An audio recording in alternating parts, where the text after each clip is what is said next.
বিশ্বাস করেন কিয়ামতের আগে একদিন এক রাতের মধ্যে এই কোরআনের সব পাতাগুলো আল্লাহ তুলে নেবেন আসমানে। হাদিসে এসেছে কোরআনের শুধু পৃষ্ঠাগুলো থাকবে, কালি থাকবে না। এটা শেষ জামানায় হবে সামনে।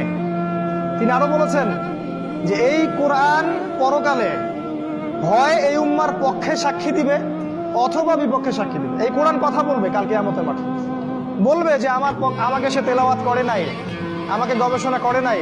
আল্লাহ এই কোরআন নিয়ে তারা হেদায়েত খোঁজেনি, তারা অন্য জায়গায় হেদায়েত খুঁজেছে। আর কোরআন যার বিপক্ষে সাক্ষী দিবে কেউ কখনো তাকে জাহান্নাম থেকে বাঁচাতে পারবে না। বিশ্বাস করেন কিয়ামতের আগে একদিন এক রাতের মধ্যে এই কোরআনের সব পাতাগুলো আল্লাহ তুলে নেবেন আসমানে।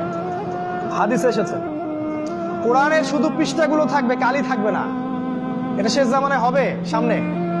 তিনি আরো বলেছেন যে এই কোরআন পরকালে হয় এই উম্মার পক্ষে সাক্ষী দিবে অথবা বিপক্ষে সাক্ষী দিবে। এই কোরআন কথা বলবে কাল কিয়ামতের মাঠে, বলবে যে আমাকে সে তেলাওয়াত করে নাই, আমাকে গবেষণা করে নাই।